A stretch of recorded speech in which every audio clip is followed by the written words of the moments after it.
Hi, I'm so excited about this podcast today because it's my dear friend Harriet Muller who has joined us on the Interrupted Path. She is an artist, and before we talk about her, I'm going to ask Harriet to introduce herself. Harriet, give us a CV version. Tell us your name. Tell us what you do, and the really embarrassing bit, which I know that you're going to be like, I don't know if I want to do this, but tell us your qualifications, and then we'll delve behind the CV to who you are. Okay, my name's Harriet Muller. I work as a professional artist, and I've kind of branched out into doing video on YouTube in the last 10 years or so. Qualification-wise, I did my A-levels at school. I did 4 A-levels, biology, Spanish, French and art. And then I went on to study modern medieval languages at Cambridge. So I have an MA from Cambridge. And I was really fortunate enough to study fine arts at the University of Seville in my 3rd year whilst I was still doing my degree. So why I find your story so interesting and why I asked you to be on here is that you have, and I know every time I say this, you say, no, that's not what it is, but you have, a wonderful track record with education. You've worked really hard, but there's a whole story behind this, which I thought is so important.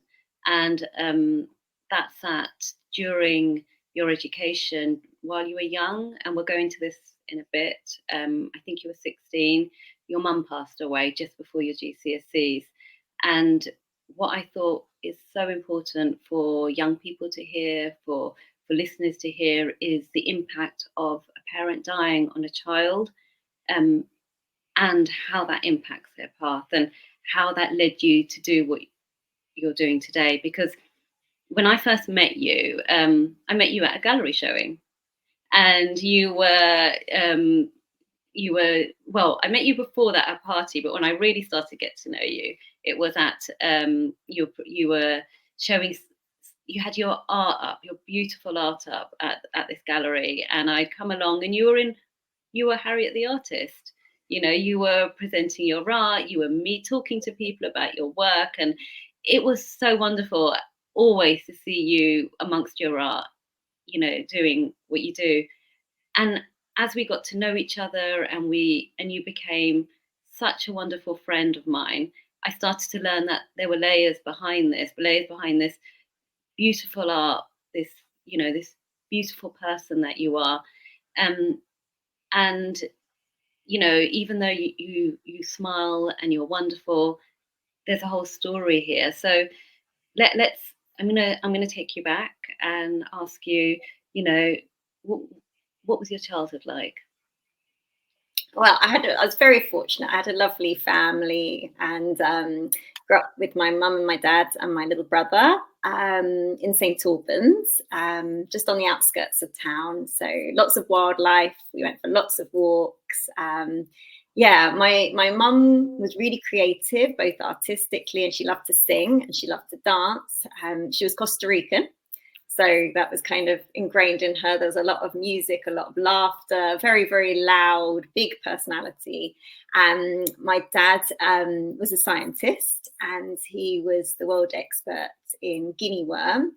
So we had loads of weird kind of specimen bottles in our front room. I just remember what I thought was really normal wasn't quite normal for everybody else. So they'd come around and just look in our front room. That's weird.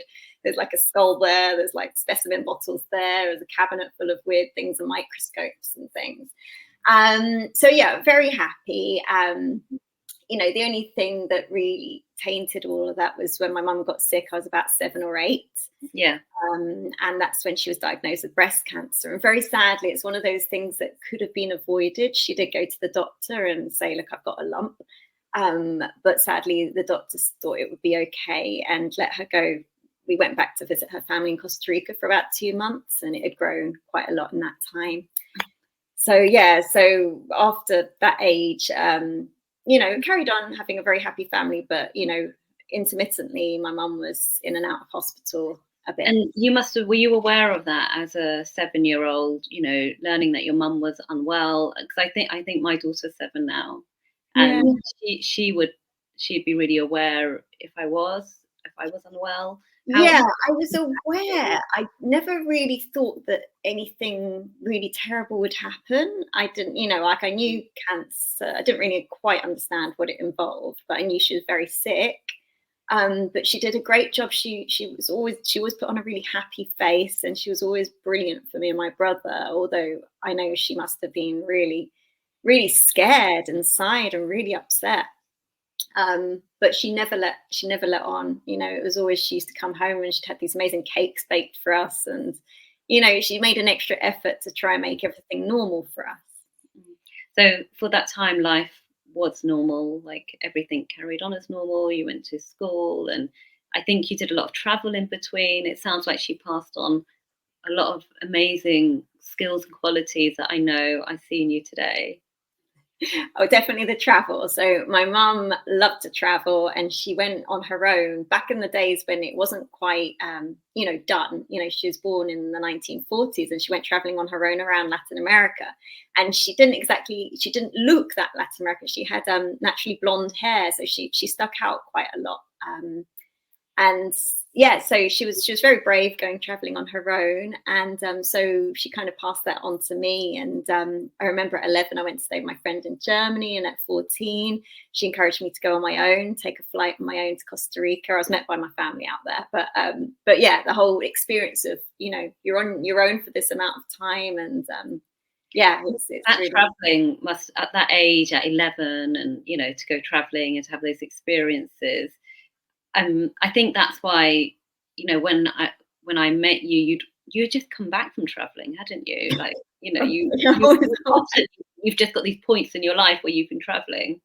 Yeah, I love seeing new places, and I love doing it on my own. Also, I love going with my family now, but I love the adventure. I like meeting new people. I like immersing myself in a different culture, and being able to survive, really, in that kind of independence that you get, that freedom.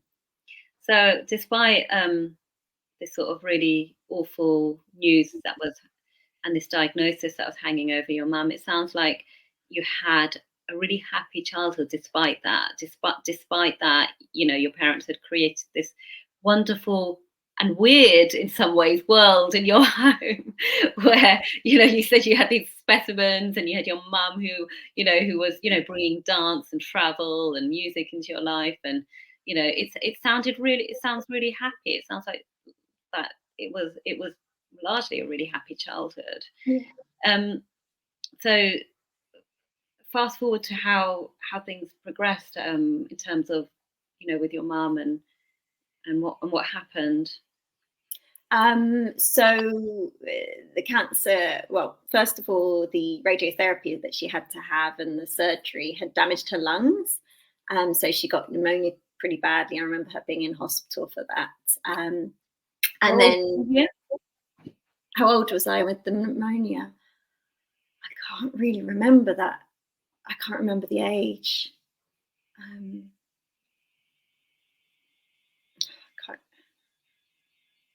think I was still at primary school, so maybe on the cusp, 11, 12, they're around. And then it came back quite aggressively. The cancer came back. I think when I was about 16, it came back. In between, there were some complications, so she went into hospital. But I never remember like an exact date, because, as I said, she hid it very, very well. So it was only when it got really bad that I probably knew about it.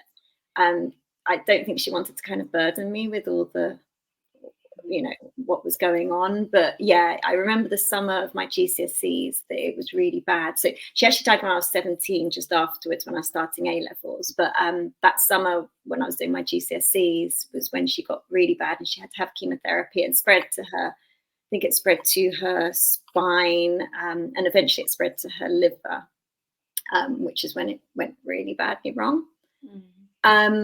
Yeah, so I remember doing my GCSEs, trying to concentrate and focus on that. Also, it was an era where I was starting to go out with friends, meeting people, and it was that kind of stage when you're trying to get a bit more independent, but at the same time, I didn't want to be too independent because, you know, my mom wasn't very well. Yeah, so it was a tricky time, that one. What was your support network like at that time? Where was who was looking after you? I know you have really supportive parents, and it sounds like even throughout this, the focus wasn't making sure that you and your brother had a happy childhood, because you were protected for as long as you could be from what was happening.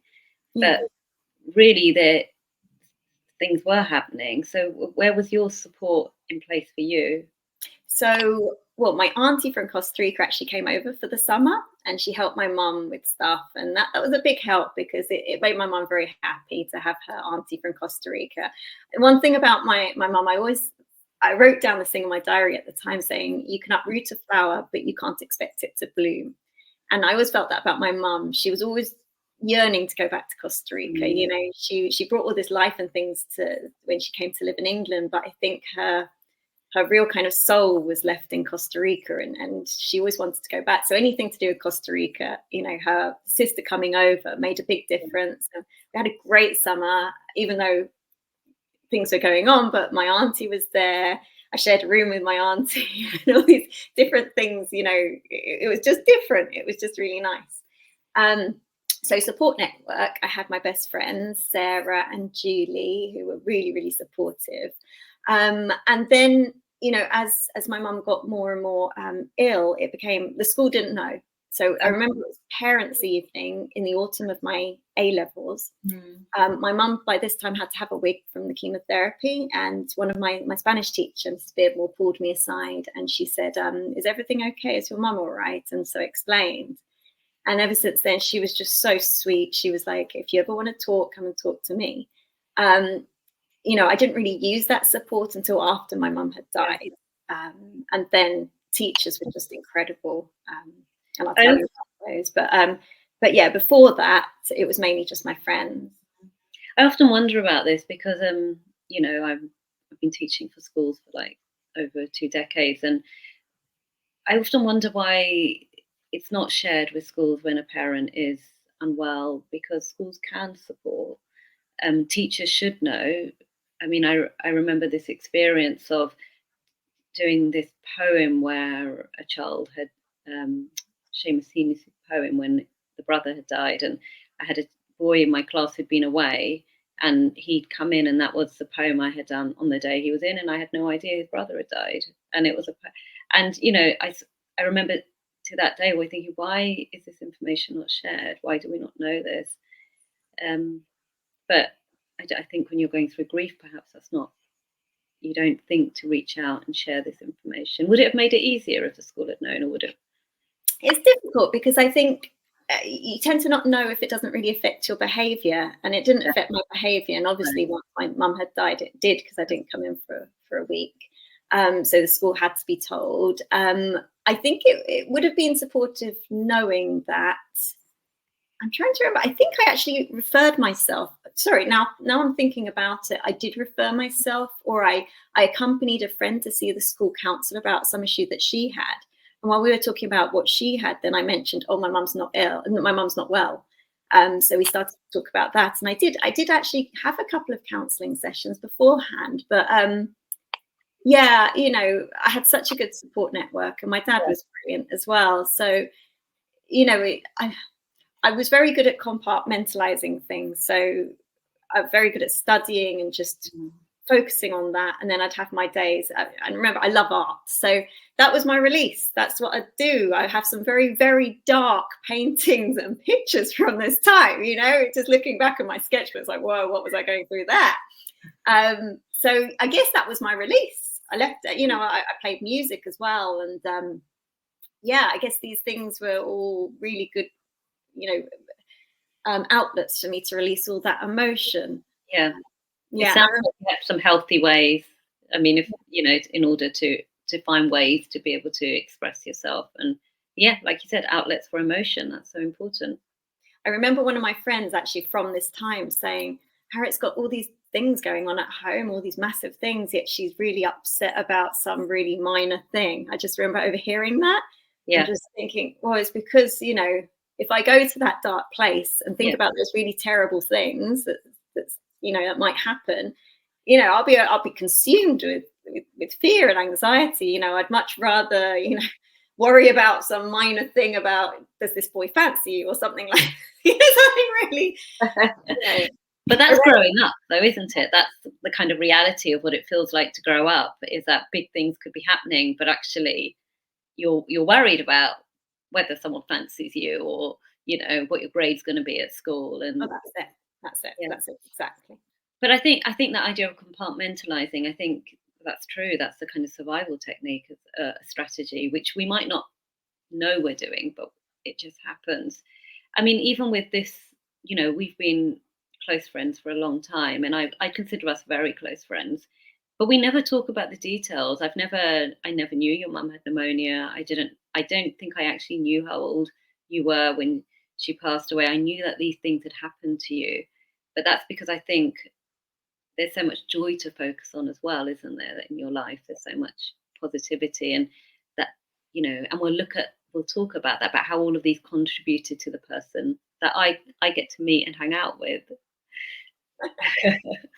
So we've had our own interruption. We've gone off, of course, but you were with your auntie sharing a room in the summer. I remember she snored a lot. And it's funny because we were just talking about face exercises, and before we went to bed, all that I remember was her going, "Ma, ma, ma," doing all these face exercises. I'm never going to get some sleep. I've got an exam tomorrow. So yeah, she's a funny character too. So you went to Costa Rica in the end. Your mum wanted to go back. I think you said she'd got so unwell that she knew she wanted to return, and this was during your school year. Yes. So I then started, after my GCSEs, started A levels, and it was the Christmas of A levels, first year of A levels. So my parents asked for an extended leave over the Christmas holidays, and I went on my own with my mum to Costa Rica, and my brother stayed with my dad so that he wouldn't miss so much school. I wish we could have all gone together. It was just the way it was. They couldn't really take both of us out of school so easily, and my mum desperately wanted to go back to her homeland. I think she knew she was going to die. I didn't. I still kept this flame of hope alive, thinking that it was fine, and thankfully we'd got some good insurance out, because that really helped. It really did, with all the practical things that I had to organise when I was out there. And when we got there on the flight over, she caught some bug, and because her immunity was so low, it made her very ill when we got there. I remember Christmas Day was spent in hospital. Then we managed to take her out of hospital, and then she was just back at home with my grandmother, and that's when she got very ill. And I remember she received this, because she's Catholic, received the sacrament of the sick that day, and the priest came round, and then just a few hours later, then she died. So it was a couple of days before her birthday, so that's what always really gets me. I had her birthday present ready to give her, and I never gave it to her. And every time you talk about this, or we go back to it, I just think about how young you were. You weren't at home, your dad wasn't there, your brother wasn't there, and you were with your mum. It doesn't matter how you say it. It's a painful story for a young adult to be experiencing. But I think about that moment when you said that you had to kind of organise things, and they had the medical insurance, and Harriet, you are such an organizer. That was definitely a skill you took and ran with, like, if anything needs doing. Just sorting out the medical insurance, and then sorting out the flight home, and thankfully they allowed me to bring my auntie back. So the insurance paid for my auntie to accompany me on the plane, which was great, because I was just in tears the whole time. Having to get on that plane alone would have been awful. So that really did help, actually. Wow. So so hard to move on from that kind of grief, but that's exactly that. That was grief. That was now, because like you said, you still had hope as we do as young adults. We're Yeah. so hopeful and we always have that. And then, you know, your mum sadly, tragically passes away and you're now grieving and you come back to London, come back home. And then how does life continue for you? What happens? I think I was off school for a week, and then they said, "Take your time, just come back whenever you want." I think I took off a week. I can't remember. It wasn't that long, just a few days to settle back, get over the jet lag and everything. And the thing that really propelled me into, getting myself back in the saddle, I guess you'd say, was my flute teacher, Fiona. She's an amazing person. She's she was retraining as a craniosacral therapist. I think that's what it's called. And during her training, she gave me some courses of this as well, which helped me to relax. But also, she really encouraged me to take my grade 5 flute exam, which was due. I think it was 2 weeks after I came back. And bearing in mind, I'd not practiced for about a month and a half because I'd been in Costa Rica. Everything had happened. The last thing I was thinking about was my flute. So, she just said, "Okay, I think you should still take it." And it's like, wow, I've got this major exam in a week. How am I ever going to pass this? So I just played flute all day long, just practice. And miraculously, I took the exam and got distinction. I don't know how, because some of the questions they asked me I hadn't even done before, but I think had a really nice examiner as well. Quite sympathetic to me, but that did really help me get back into everything and go back to school. And I had some exceptional teachers. Mr. Blades was my form teacher. He was amazing. He was so supportive and just quietly supportive. Like, he'd do things like he baked me cakes and things and lend me CDs, music CDs and things like that. And just, I knew he was really looking out for me. Just, yeah, I'd never forget that. And also my Spanish teacher, who I mentioned before, Mrs. Beardmore, she was brilliant. And Mrs. Ainsworth, my biology teacher, she was incredible as well. So I had this great support network. I remember after class, these teachers would just kind of pull me aside and just say, "Are you okay? Do you want to talk? Is there anything that we can do?" And they were just so supportive, so brilliant. And yeah, I used to stay back after class and have a little chat with them. And at the same time, I started getting counselling, which for me, I think is the thing that got me through it all. My mum attended a local cancer hospice, and it's called Grove House. It's in St Albans. And after that, they actually give counselling to all family members if you want it. So I said yes, definitely. And I went for counselling for 2 years. And without that, I don't think I could have got through everything. After about a year or so, you stop talking about the death so much. You start talking about other things that are going on in your mind, but you're still grieving. You still need to even if you don't talk about the death, most of my counselling sessions weren't talking about death. It was just talking about stuff that's going on. But it was a safe space where you get to ramble on about yourself for an hour. And, the other person is very willing to listen, because sometimes you feel, particularly at that age, that you're burdening people, that, particularly your friends, and I'm sure they don't feel like that, but, you don't want to always be talking about, these sorrowful things, this woe, and, friends want uplifting friends, particularly at that age. You want to go out, you want to have fun, you want a fun friend, you don't want somebody who's like always, talking about depressing things. So that was a really good safe space that you could just go and just talk about whatever was bothering you, and it made a world of difference. I think that idea about friendship and wanting to preserve those friendships because and how we want to appear is definitely something which young people do struggle with. But I think in your situation where you've left school to go somewhere with your mum, and then at that time the school were aware, but you didn't need them in the same way. You had everything at home that you needed, and then you leave, and then you come back. without your mum in a different way, and you go back into the same school. What I find so beautiful about your story and about what happened is sort of like everyone came out, like the school became a community, the teachers and they gathered around you, and you didn't need any. You had the right places for things. You had the counselling set up. You had your friendships, and you had all of those. But what you had was suddenly what you needed from the school. In that was that someone to just be like encouraging you to keep going. Don't give up. And it's interesting that those sort of things that you loved doing beforehand, which were music and art and all the outlets that you had, suddenly became the things that you used in order to be able to move and propel you forward. Like they were skills that really became anchors for you in some way. So the idea of you coming back and you doing the flute exam and just focusing on that was probably like must have felt really rooting for you, that you had a purpose, you had something to focus on, but that it wasn't dependent on that. You were also doing lots of things around that.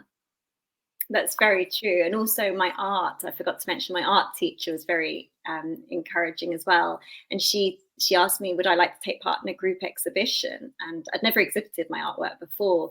And I remember I sold a couple of prints of mine, and I think she knew that was the way, that was the route I needed to go down to help, the cathartic kind of route, that my artwork would take me there. So she was very, very encouraging. She was brilliant, Mrs. Drew.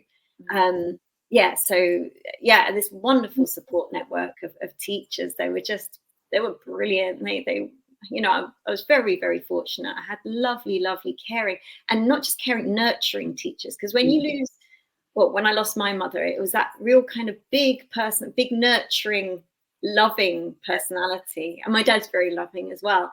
But my mom was very larger than life, very kind of very nurturing, just very maternal. So I'd kind of lost that. So particularly these female characters coming out and helping me, and my flute teacher Fiona being, just so loving and so nurturing. It was just what I needed at that moment. And that then with that made it possible for you to then just carry on with your studies, even though you were experiencing a trauma and you were grieving and you'd had this interruption. You'd actually physically been out of school for a while. You carried on and you took your A levels, didn't you? Yeah. And you passed. And then you applied for Cambridge, which is quite incredible because you were going to a state school, weren't you? And then how did that happen? And you didn't apply for art, which is what I always thought you'd applied for art, but that's not what happened. No. So I'd kind of had it drummed into me. My mum was like, okay, you can be an artist, because I kept on saying I want to be an artist when I grow up. It's like, you can be an artist, but get a good degree, and I know art degrees are brilliant as well, but what I meant, an academic degree. But that's the traditional approach, isn't it, as to what a good degree is? And I think that's why your story is interesting as well, because you do that. You get that good degree, but that isn't. You don't do any. I mean, you don't. I mean, you speak languages and you travel and you've used it in all the wonderful ways, but that's not what you ended up actually using. So, no, exactly. So you applied for Cambridge. I did, yes. So, so then I thought, okay, well, my mum always wanted me to be a diplomat, and I knew to be a diplomat, you need to speak lots of different languages. So I thought, okay, I'm going to apply. Let's make it really hard. I'm going to apply to the hardest college to get into, which at that time was Clare. And I'm going to study something that's really super competitive. If I'm going to do this, I'm going to, really, really go for it. So I'm going to study languages there. So I had my sights set high. And lots of things helped me along the way. For example, I got this scholarship to go to this summer school at Eton College. That helped me loads, because you get this, it's such an amazing environment, and the way that they're tutored is just incredible. I had this tutor who spoke like 12 languages. He was like just fascinating. Wow. And we'd had tutorials. I'd never experienced a tutorial kind of set up before. You know, we didn't have that at school. So it was great. We could discuss philosophy, and I came back, talk about philosophy and everything else. And it was just really interesting. And also they gave us a huge, long reading list where we had to finish a book like every night, something crazy like that. So it was it was very good because it was kind of like an introductory to being at Cambridge, where it's just very intense. You've got to get through a lot of work and produce really good stuff as well in a very short amount of time. So that's what I was doing there. And also we got to experience the really fun side of Eton. They own this island and they did a little party for us. It was just really nice. It was just a really nice thing. But anyway, that really helped with the interview process, all of that.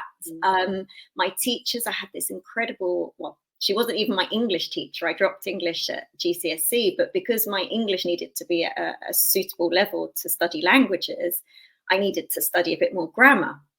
So I asked my old English teacher if she'd mind tutoring me at lunchtime. And I had no concept of I probably really should have been, it probably should have been paid work, but she did it all out of the love of her heart, Mrs. Asher. She was amazing, and I credit her for getting me in because she really helped me with essay writing and interview process and things like that. And yeah, I'm forever grateful for that and to all the teachers. Incredible, isn't it? The people who kind of come forward and just teach you these skills and do this because they just do, and then you took that in order to be able to move forward. And you say all of that helped you with the degree and with applying for languages. Yes, it did. Yeah. And then suddenly halfway, just before the last term of A levels, I decided I was doing an AS level in French. I thought, let's make it an A level. So that was I hadn't done any of the reading for that, but just worked really hard and managed to get the grades that I needed. Yeah. So you then apply for languages is it French and Spanish? No, I applied to do Spanish and Portuguese. I'd never done Portuguese before. Of course I did.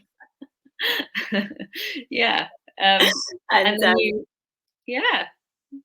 So yeah, that one you're allowed to take a language up from scratch. So I took Portuguese up from scratch, and lovely. And then so at Cambridge you studied languages, you enjoyed it. I imagine it was a whole world in itself, a separate world to your world. And what else were you doing while you were there? I studied computing. I studied website design. That was the great thing about that place, was that you just had this wealth of, resources, and it was just, it was brilliant. You could take these courses and hold different things. So that was really, really useful. It taught me video editing. It taught me web design. It taught me so much, all these skills that I needed, when I left, and I'd already done them all in this course. It was really good. They had a pottery room at Claire's. That was good fun.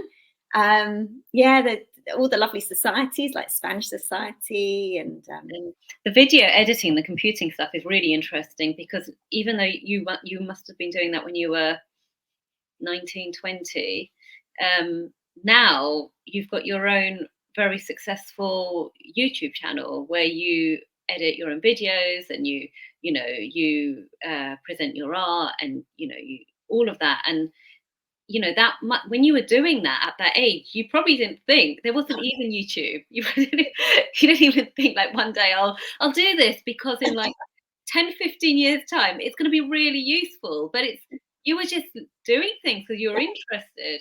Yeah, it just looked like a fun course, and it was really good, and we made some really funny little short movies, and it was just really good. We had such a great tutor. He went on to MIT, but really enthusiastic, and So the thing that I'm really curious about is you do it, you go to Cambridge, you study languages, you do all these other courses, and then you don't take languages further. What is it that you did afterwards? So as I mentioned, in my third year, you get to study whatever you want, as long as it's in a Spanish-speaking country. In my case, I was studying Spanish. So I went to Seville, and I studied at the University of Seville. I studied fine art and also the history of the Spanish language at the same time. but I always wanted to go to art school. So that was my art school for a year, and I got to be a proper art student, and it was brilliant. It was very different to art school in the UK from what I've heard, because it was like proper traditional, that you have to learn to draw in a certain way. And so I had that real kind of classical drawing background, which has really helped me. So after leaving Cambridge, I wanted to challenge myself. I love a challenge. That's one thing. I know that you do. So afterwards, I thought, what is the hardest thing I could possibly do? I knew I wasn't ready to just go into the world of work then. Yeah. Well, I was still working. I was selling paintings at the same time and doing odd jobs and things like that. I think I worked at home based for the summer and things like that. But I knew I just wanted to, before I started a big serious career, because I had it all in my mind, I was going to apply for the diplomatic service afterwards. But I thought, I'm going to try my hand at acting, because I've always wanted to do it, but I've always been petrified, because I'm so scared about going up on stage and public speaking and things like that. I thought that for me would be the hardest thing I could possibly do. So I remember saving up, and when I graduated, I said to my dad, I'm going to go to LA and study acting. And he was like, yeah, right. Yeah, another crazy idea. And then it got to the point where it was like, okay, Daddy, tomorrow I've got the flight. I'm going out to LA. He goes, you're being serious? I was like, yes, I've booked the course. I've done everything. I was like, oh, okay. So yeah, I spent the whole of the summer out in Los Angeles studying acting. Wow. Yeah, you can take risks. Like, you do stuff. You make a decision and you just do it. Oh, if I go for something, I go 100%. You know, that was everything. I'd planned everything, my accommodation, I ended up walking to the school, which was totally unheard of in LA. You don't walk, but it was miles. And so I used to walk all the way there along the highway or freeway. I can't remember what they call it. So that was and actually, you were in an award-winning film. I was, yeah. It was by Akram Hassan, and he did this film called Bereft of Colours. It's a short, but it won some awards at the International Mumbai Film Festival. That was when I came back home. And then I thought, I'm still going to pursue acting, just give it a go, give it a year or so. And very, very thankfully, he picked me to be his main actress. It was about a blind artist, but it also had lots of dance scenes, and they got this amazing Bollywood choreographer. He flew in to do all the choreography, and oh wow, I've done lots of dancing, every type of dance. I've never done Bollywood dance. And I remember we had about 4 hours intensive training. I was just almost in tears. It was so hard. But anyway, I think I more or less managed to do what he wanted. He was very like, not too sure about this, but I think it got the sentiment across of what I needed to portray. Oh, I think you're brilliant in it, and I'll put a link to it because it's so fantastic. I do enjoy. I mean, I remember watching it, being like, oh, I mean, it's difficult. It's a difficult one to watch, but fantastic. Yeah. So So, do you do any more with the acting? So I gave myself a period of time that I would pursue acting, but I found that, I got bits on TV, minor roles, and I did a couple of bits on stage as well. And but it wasn't enough to support myself. And I came to the conclusion, because I was still doing the art on the side and I was doing exhibitions and selling it, I couldn't focus on two artistic things at the same time. It just isn't possible. It's not viable to make a living that way. Well, not for me. So I thought, okay, I'm going to have to focus on one. So I focused on art. I didn't. So I was pursuing the life of an artist, and I was working at the Actors Centre in London, in Covent Garden. And then my dad got ill. So that was a whole other thing. I became his carer for 10 months. Yeah. And then my dad very sadly died of prostate cancer in October. So we had things like selling a house, and that one I really was, with my brother, I was kind of on my own, organising, probate, things like that, when my mum died, I wasn't really apart from the affairs in Costa Rica, which I had to take care of. There was a lot more to take care of when a parent dies and leaves everything behind. So yeah, a lot of responsibility. You were still young when your dad died. Yeah, I was 26, just turned 26, because my birthday was on the same week that he died, sadly. Um, yeah, so it was really, really tough time. Is there Was there anything about that which brought up stuff? Did it take you back to your childhood, the grief that you'd experienced then, or had you, did this feel different? It was, so I knew the tools that I needed to help myself. So that's where the first lot of counselling came in. So because I was the thing is, when somebody dies, in my case, it was so busy. I had so much to do. I didn't have time to grieve. I didn't have time to do anything except sort out these affairs, try and sell a house, move 20 years worth of stuff in a house out and donate it to charities and do things. It was just relentless. It was constant having to do things, as well as hold down a job at the same time and pay all these bills. And so I decided to take a trip after my dad died, after we managed to sell the house and sort all the affairs out. So I went traveling again. I went back to Costa Rica because I wanted to take my dad's ashes with me. So I took some of his ashes and I went and buried them with my mum. And then I took some ashes with me, and he went on a little trip around South America with me, because he'd always been saying, I want to go to South America. I want to go to, in particular, Peru and Machu Picchu. So I said, right, you're coming with me. I packed him. Probably totally illegal, but I packed him because he had to come with me. And we went traveling, we went backpacking all around South America. We had a great time. And then, very cathartically, in Machu Picchu, that's where I let go of his ashes. And it was amazing. And really liberating. But when I got home, I knew what I needed to do. I knew I needed to grieve. I wasn't doing, I couldn't find a job. It was very difficult because I was applying for these graduate jobs, and I was a little bit older by then. I went for the diplomatic fast stream. I didn't get it. And I went for a couple of other jobs. I just wasn't getting anything. So I asked the GP to recommend me for grief counselling. And I got grief counselling, and I didn't need that many sessions this time. I just needed a couple just to get myself back on track. Yeah. And then that's when it hit me. I'd do a collection of paintings, and I'd write a book. Well, I wasn't going to write a book. I'd collate a book and do all the illustrations for it.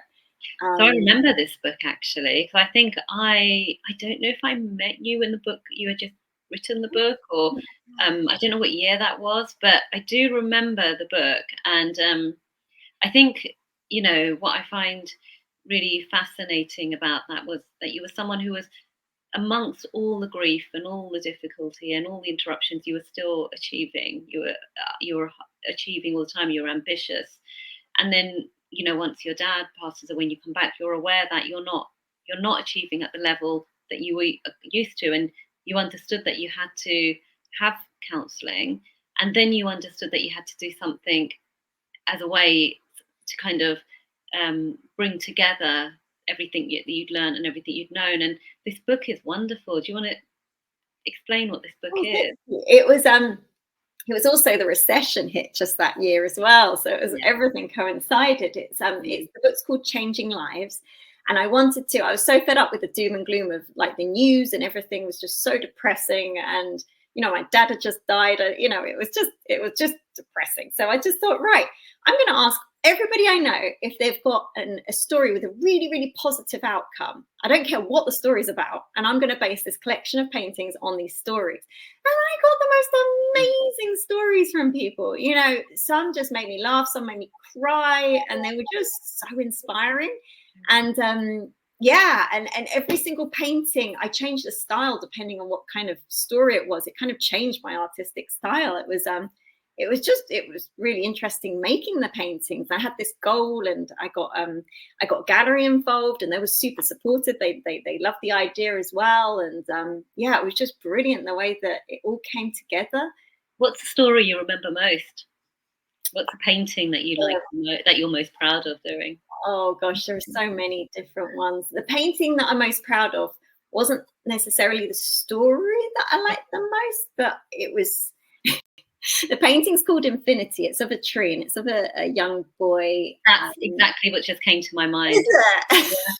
And I called it Infinity because it took me so long. I painted it with like a 1mm paintbrush. It took me forever. I was doing all the details on the tree, and this tree is just, oh, I love it. It's still one of my favorite paintings ever. And the little boy's dressed in adult clothes, and he's struggling with life. He's struggling with being an adult. He's struggling with all the pressures and responsibilities. And he wants to go back to his childhood when he loved, and the thing that he loved most was acting. Yeah, and there's a magpie that he suffered from depression as well, and he went on daily walks, and he'd always used to see this magpie, and it gave him so much inspiration. And so I put the magpie in there as well, and it's got all these little symbolism, little symbolic details in it. But, that's what I've always loved about your art. There's always so much meaning in it. You always have symbols that represent something, and there's always, I mean, it's so beautiful. It reminds me of the work you did around mirrors, when you were painting over mirrors, and the meaning behind what we see when we look in the mirror and what's looking back at us. I love that work. I mean, I love all your work, but that's great. Thank you. And yeah, the masks that we put on, the Union mask, and yeah, that's a whole other exhibition now. That's a whole other exhibition, absolutely. I mean, you have done some wonderful ones. So what are you doing today? What is Harriet Muller doing? Well, Harriet's now got a little girl and a husband. Yeah. And so being a mum's been my main focus recently, which doesn't mean that I've stopped doing the art. I've been really, really busy. I'm still doing commissions. So I've done some big paintings for people, just private commissions. But at the same time, I've been quite heavily focused on my YouTube channel. So just teaching art seems to be what I'm doing at the moment, and exploring where that can take me. I also work for local government as well, part-time. We've got a mortgage, so bills to pay and things like that.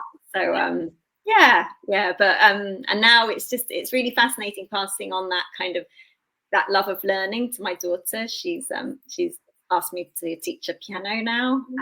So that's going to bring the music. It's going to have to make me play music again, because unfortunately I've given up the flute and the piano, and I gave them up many years ago. So that'll come out, wipe off all the dust. I mean, yeah. I mean, you still love it though. I mean, I've heard you talk about music and stuff, and I'm sure once you wipe off that dust, it's all going to come back, and you're saying that. But you are, an incredible mother, and I think the legacy of your parents, of your own experience of being mothered, is absolutely there in your mothering as well. And when I look at your story, Harriet, and I look at everything that you experienced growing up, and I look at how important it was that you were loved and you were nurtured amongst all the difficulty things that were happening, which were beyond anyone's control. They were life is just difficult, and your mum passing away, and you're the young child dealing with a mother who's unwell, but being protected from that, and then dealing with the situation with your mum passing away. But how amongst that time your skills were always there. You loved your art, you loved your music, you loved learning for learning's sake. You really, really enjoyed learning, and you used that to have incredible experiences. And even though you did the kind of good degree, you went on to kind of keep yourself empowered and follow the pursuits that really served you well and you loved. And I think we all benefit from your beautiful art. I know that I've got paintings of yours all over my house, and your work is so wonderful. And your YouTube channel, my daughter as well, follows it and draws from it and makes wonderful things. So I think grief is one of those desperately sad interruptions, but the story you tell now out of that, I think, is so inspiring and so empowering. I'm full of so much admiration for you, and I'm so lucky to count you as a friend. I'm lucky to have you as a friend. What's your, if you were going to give I want to give you the final word, because I think your words are so important.